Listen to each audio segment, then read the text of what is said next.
નમસ્કાર, CB24 news સાથે હું રેશમા આપનું સ્વાગત કરું છું.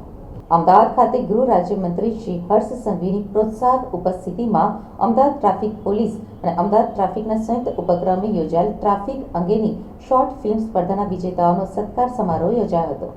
આ સ્પર્ધામાં અનેક લોકોએ ઉત્સાહભેર ભાગ લીધો હતો અને આશરે 458 જેટલી શોર્ટ ફિલ્મો બનાવવામાં આવી હતી, જેમાંથી 10 જેટલી શ્રેષ્ઠ ફિલ્મોને ગૃહ રાજ્યમંત્રી શ્રી સહિતના મહાનુભાવોના હસ્તે ઇનામ આપી પ્રોત્સાહિત કરાયા હતા. અન્ય 50 જેટલી ફિલ્મોને પ્રશંસાપત્ર એનાયત કરવામાં આવ્યા હતા. ગૃહ રાજ્યમંત્રી શ્રી હર્ષ સંઘવી સહિતના મહાનુભાવોની ઉપસ્થિતિમાં શ્રેષ્ઠ 10 શોર્ટ ફિલ્મ નિહાળવામાં આવી હતી. આ પ્રસંગે ગૃહ રાજ્યમંત્રી શ્રી હર્ષ સંઘવીએ તમામ ફિલ્મ નિર્માતાઓને અભિનંદન પાઠવતા જણાવ્યું કે તમામ ફિલ્મોને સોશિયલ મીડિયાના માધ્યમથી લોકો સુધી પહોંચાડી ટ્રાફિક નિયમન બાબતે જાગૃતતા લાવાશે.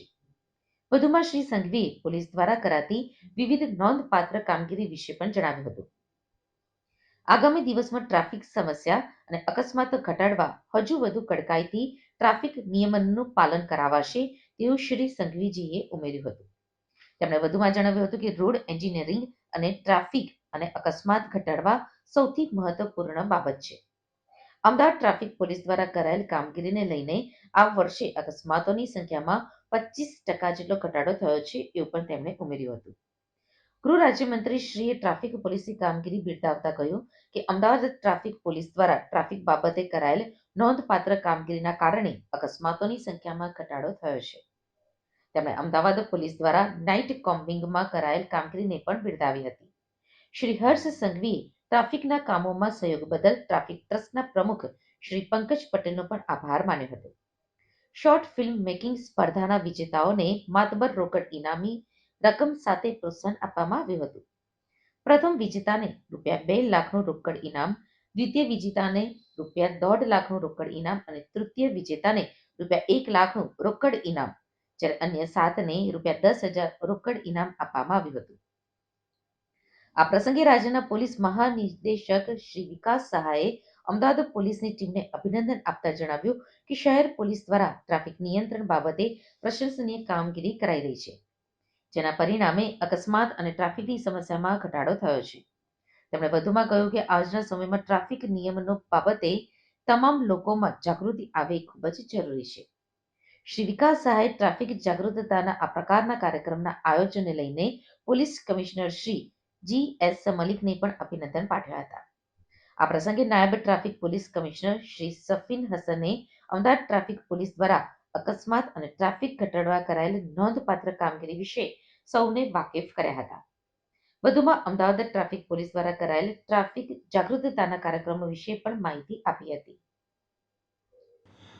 અમદાવાદ શહેરમાં ટ્રાફિક જાગૃતિ લાવવા માટે તેમજ કાર્યક્રમમાં શહેરીજનો પોલીસ તંત્ર સાથે જોડાય એ હેતુથી અમદાવાદ શહેર પોલીસ કમિશનરશ્રીના માર્ગદર્શન અને સૂચના હેઠળ અમદાવાદ શહેર ટ્રાફિક પોલીસ 1 જૂનથી 30 જૂન દરમિયાન ટ્રાફિક અવેરનેસ માટે ફિલ્મ મેકિંગ સ્પર્ધાનું આયોજન કરેલ છે અને એ આજથી શરૂ થઈ જવા રહ્યું છે. આ સ્પર્ધા અંતર્ગત કોઈપણ વ્યક્તિ, સંસ્થા અથવા મીડિયા એજન્સી 2 મિનિટથી ઓછા સમયગાળાની એક શોર્ટ ફિલ્મ બનાવવાની રહેશે અને અમદાવાદ શહેર ટ્રાફિક પોલીસના એકાઉન્ટ, ઇન્સ્ટાગ્રામ પ્રોફાઇલ પર આપેલી લિંક ક્લિક કરી ગૂગલ ફોર્મમાં રજિસ્ટ્રેશન કરવાનું રહેશે.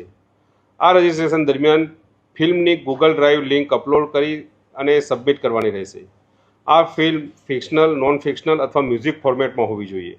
સ્પર્ધાના નિયમો ગૂગલ ફોર્મમાં અને અમદાવાદ ટ્રાફિક પોલીસના સોશિયલ મીડિયામાં ઉપલબ્ધ છે. સ્પર્ધામાં નોંધાયેલ તમામ કૃતિનું સ્ક્રીનિંગ એક્સપર્ટ કમિટી કે જે ગુજરાત યુનિવર્સિટી માસ મીડિયા વિભાગના HOD છે એમના અધ્યક્ષ સ્થાને રહેશે અને તેમના દ્વારા કરવામાં આવશે. જ્યુરી દ્વારા પસંદ કરવામાં આવેલી શ્રેષ્ઠ 50 કૃતિઓને પ્રમાણપત્ર એનાયત કરવામાં આવશે અને પસંદ થયેલી કૃતિઓમાં બીજા રાઉન્ડમાં શ્રેષ્ઠ 3 કૃતિને પસંદ કરવામાં આવશે. એમાં પ્રથમ અને દ્વિતીય અને તૃતીય ક્રમના આવનાર અનુક્રમે 2 લાખ, 1.5 લાખ અને 1 લાખનો રોકડ પુરસ્કાર આપવામાં આવનાર છે.